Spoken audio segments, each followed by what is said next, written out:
चूंकि आज ये जो है नए सिरे से इनॉग्रेशन हुई है इन क्लासेस की, तो इसलिए जो है हम पहले से ही जो है इस शुरुआत करेंगे। तो हमारा पहला चैप्टर जो है वो मैंने जो शुरू किया था वो है French revolution, ninth class history का पहला चैप्टर। तो आज हम इसी पे वापस जो है चलेंगे।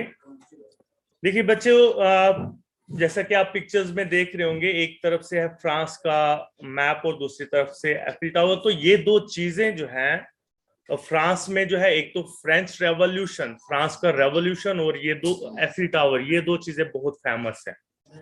तो आज चूंकि हमने एफिल टावर हमारा कंसर्न नहीं है, हमने पढ़ना है फ्रेंच रेवोल्यूशन। फ्रेंच रेवोल्यूशन तो आप सारे जो है, उम्मीद है कि आप सबके हाथ में जो है पेन और कॉपी होगा। तो आप जो भी इंपॉर्टेंट पॉइंट्स यहाँ से डिस्कस किए जाएंगे तो उम्मीद है कि आप सारे जो है नोट करेंगे। और मुझे ये भी उम्मीद रहेगी कि ड्यूरिंग लेक्चर या फिर at the end of this lecture मुझे कुछ ना कुछ क्वेश्चन जो है सुनने को मिलेंगे, या फिर मैं यहाँ से क्वेश्चंस पूछूंगा आपसे। तो आज जो है हम नाइन्थ हिस्ट्री का पहला चैप्टर फ्रेंच रेवोल्यूशन पढ़ने जा रहे हैं। देखिए फ्रेंच रेवोल्यूशन जो है, अगर देखें आप, तो ये कॉम्बिनेशन है दो वर्ड्स का। एक है फ्रेंच, दूसरा आ गया रेवोल्यूशन। तो सबसे पहले जो है हम इसको समझने की कोशिश करेंगे कि ये फ्रेंच और ये रेवोल्यूशन है क्या, उसके बाद जो है हम आगे बढ़ेंगे। देखिए पहला वर्ड आ गया फ्रेंच। फ्रेंच जो है हम कोलेक्टिवली फ्रांस के रहने वाले लोगों को बोलते हैं फ्रेंच, क्योंकि वहां की लैंग्वेज जो है उसको फ्रेंच कहा जाता है, और फ्रांस में रहने वाले लोगों को हम फ्रेंच बोलते हैं। जैसे कि हम हिंदुस्तान के रहने वाले हैं, हमें हिंदी भी कहा जाता है क्योंकि हमारी लैंग्वेज जो है हिंदी है, यहाँ की जो ऑफिशियल लैंग्वेज है। या फिर हमें इंडियंस के नाम से जाना जाता है जब भी हम किसी बाहर की कंट्री में जाएंगे। वैसे ही जो है फ्रांस में रहने वाले लोगों को फ्रेंच कहा जाता है। एक बात। दूसरी बात आ गई रेवोल्यूशन, जो हमारे इस आज के लेक्चर का जो है मेन हम कह सकते हैं न्यूक्लियस है, जिसके अराउंड जो है ये हमारा सारा आज का लेक्चर चलेगा। रेवोल्यूशन को अगर हम सिंपल वर्ड्स में डिफाइन करें तो हम कह सकते हैं कि जब बहुत सारे लोग जो है इकट्ठा होके किसी एक गवर्नमेंट को, किसी एक पॉलिटिकल सिस्टम को, या फिर किसी एक सोशल ऑर्डर को चेंज करें विद एजिटेशंस, विद वायलेंस भी हम कह सकते हैं। और वहां पर जो है एक नया सिस्टम जो है लाएं, किसी भी नेशन में, किसी भी जगह में नया कोई सोशल ऑर्डर या नया कोई पॉलिटिकल सिस्टम या फिर नई कोई गवर्नमेंट लाएं, इसको हम रेवोल्यूशन कहते हैं। तो उम्मीद है कि आपको फ्रेंच की भी और रेवोल्यूशन की भी मीनिंग पता चल गई होगी। इस चैप्टर को हम इजी वे से समझने की कोशिश करेंगे। तो उस हिसाब से जो है मैंने इस चैप्टर को 3 डिफरेंट पार्ट्स में डिवाइड किया है। पहला पार्ट रहेगा हमारा व्हाई, यानी कि फ्रांस में रेवोल्यूशन क्यों हुआ। दूसरा पार्ट जो रहेगा हमारा वो है हु, यानी कि किसने फ्रांस में रेवोल्यूशन स्टार्ट किया। और तीसरा पार्ट रहेगा कि व्हाट, यानी कि फ्रांस में जब रेवोल्यूशन हुआ तो उसके बाद वहां पर इस रेवोल्यूशन के जरिए से, इस रेवोल्यूशन की बदौलत से जो है कौन कौन सी चीजें या फिर हम कह सकते चेंजेस आई। तो ये 3 पार्ट्स में जो है इजी वे में आपको समझाने की कोशिश की है मैंने। तो इन 3 पार्ट्स में मैंने इस चैप्टर को डिवाइड किया है। तो आज जो है हम पढ़ेंगे पहला पार्ट जो है व्हाई, यानी कि फ्रांस में रेवोल्यूशन क्यों हुआ। देखिए रेवोल्यूशन जो है, इसको पढ़ने के लिए जो है हमें जो है उस टाइम की सोसाइटी क्या थी, फ्रांस में उस टाइम का सिनेरियो क्या था, सोशल ऑर्डर क्या था, जब हम ये समझेंगे तो वहीं से जो है हमें पता चलेगा कि रेवोल्यूशन क्यों हुआ फ्रांस में। लोगों ने चेंज कर लाने के लिए जो है क्यों तगदो किया, क्यों रिवोल्ट किया अपने एग्जिस्टिंग गवर्नमेंट के खिलाफ। तो हम सबसे पहले जो है जानने की कोशिश करेंगे कि फ्रांस में उस टाइम सोसाइटी कैसी थी। यहां पर जो है आप ये नोट करेंगे कि फ्रांस में ये रेवोल्यूशन हुआ था 1789 में। 1789 में जो है आप ये डेट नोट करेंगे, 1789 में। तो उस टाइम 1789 या फिर उससे पहले वहां की सोसाइटी कैसी थी, वहां पर क्या था जिसकी वजह से रेवोल्यूशन हुआ फ्रांस में, तो वो हम जानने की कोशिश करेंगे। देखिए, फ्रांस की सोसाइटी जो थी वो 3 हिस्सों में डिवाइडेड थी उस टाइम, और यहीं से जो है हम कह सकते हैं कि यहीं से आपको पता चलेगा कि जब आपको इन 3 हिस्सों के बारे में, सोसाइटी के हिस्सों के बारे में आप जानोगे, तो आपको पता चलेगा कि वहां पर फ्रांस में रेवोल्यूशन क्यों हुआ था, फ्रांस में लोग जो है अपनी गवर्नमेंट के खिलाफ क्यों हुए थे। 3 पार्ट्स में डिवाइडेड थी। जो पहला पार्ट था उसको बोलते थे एस्टेट, फर्स्ट एस्टेट। साथ में इसका दूसरा नाम भी था, इसको बोलते थे क्लैरजी।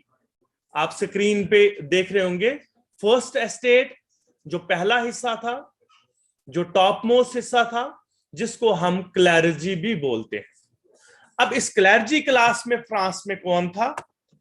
पोप था, पोप, प्रीस्ट था और चर्च वर्कर्स। यानी कि चूंकि फ्रांस एक क्रिश्चियन नेशन है, जो वहां का हाईएस्ट जो अथॉरिटी है क्रिश्चियनिटी में, उसको हम पोप बोलते हैं। ठीक है, पोप डायरेक्शंस देता है, उसके अकॉर्डिंगली जो है दुनिया के जितने भी क्रिश्चियंस हैं वो उन डायरेक्शंस पे चलते हैं। तो पोप फर्स्ट एस्टेट में आता था। प्रीस्ट जो छोटे मोटे हम कह सकते हैं जैसे मंदिरों में या इमामों में, ये इमाम होते हैं मस्जिदों में, तो उसी तरीके से जो ये चर्चेज होते हैं, गिरजाघर होते हैं क्रिश्चियंस के, तो वहां पर जो प्रीस्ट होते हैं, जो उस मंदिर को या फिर हम उस मस्जिद को या फिर वो गुरुद्वारा, वो चर्च चलाने वाले लोग जो थे वहां फ्रांस में, तो उसको जो है इस कैटेगरी में रखा गया था।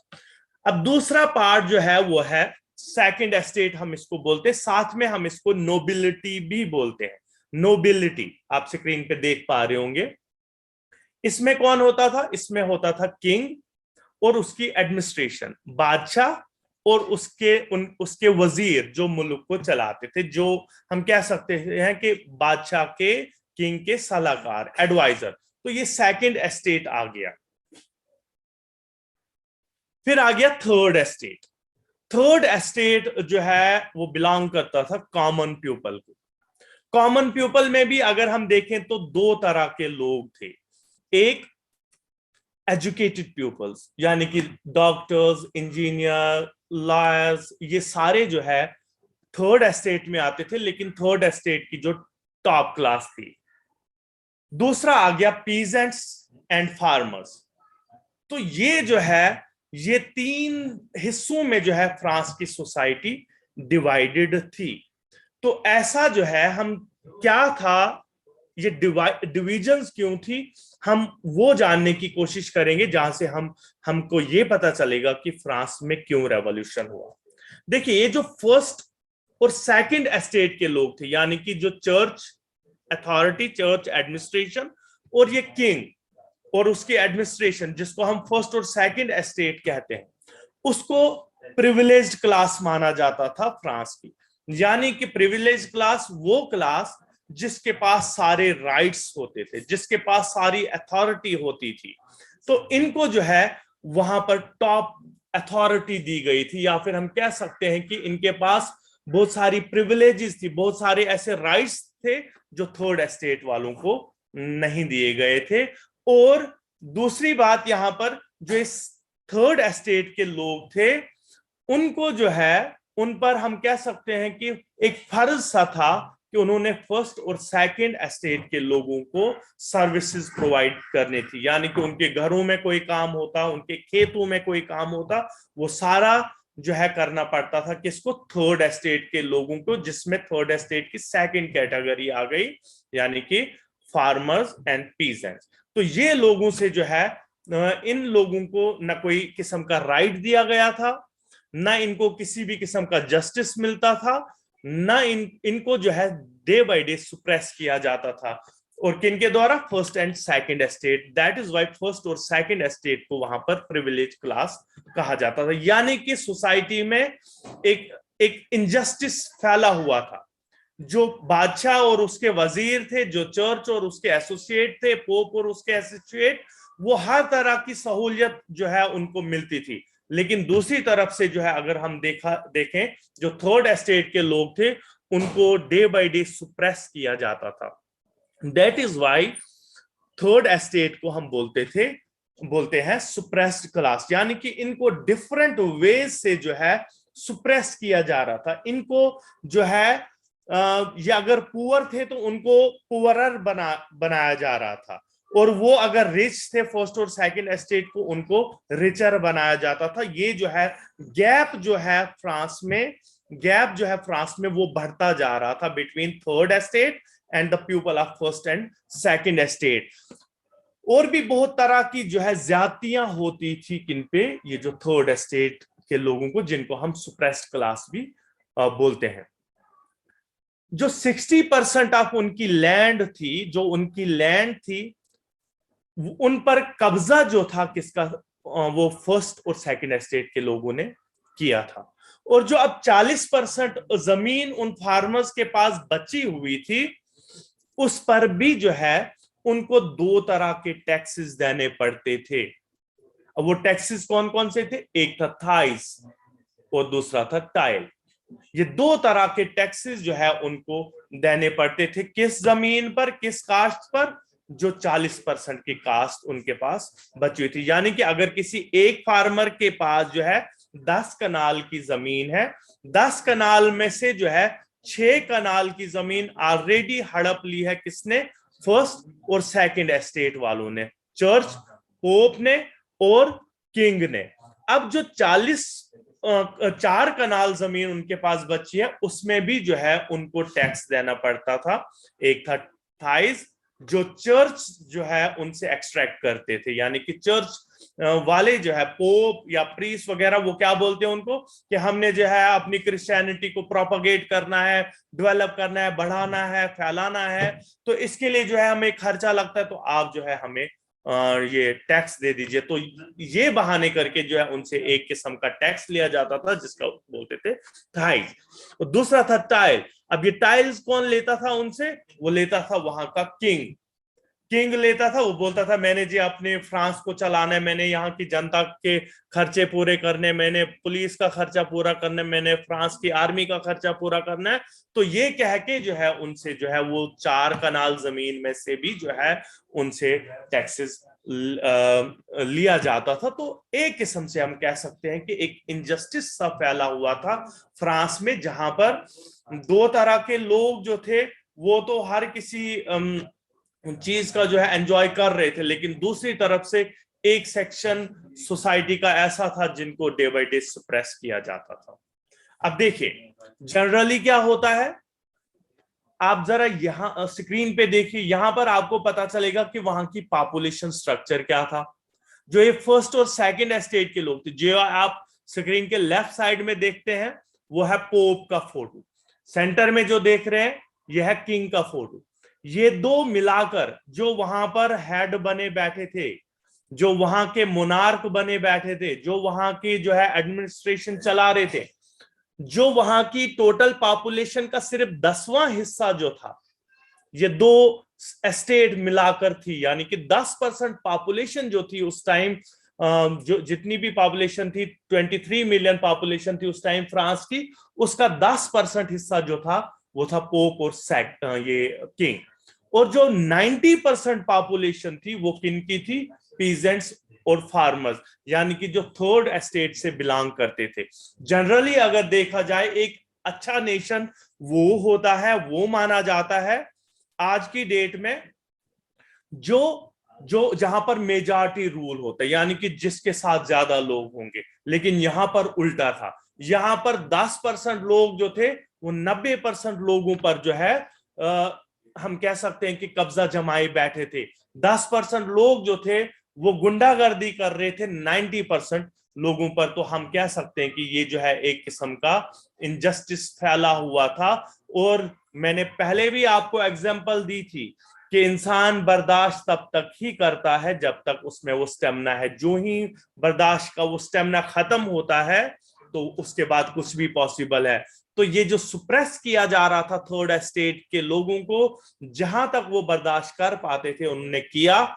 जब उनका बर्दाश्त का वो स्टेमिना खत्म हो गया तो उन्होंने जो है अपनी गवर्नमेंट के खिलाफ बगावत करना शुरू कर दिया। इसके अलावा भी बहुत सारे रीजंस थे जिसकी वजह से जो है फ्रांस में रेवोल्यूशन हुआ।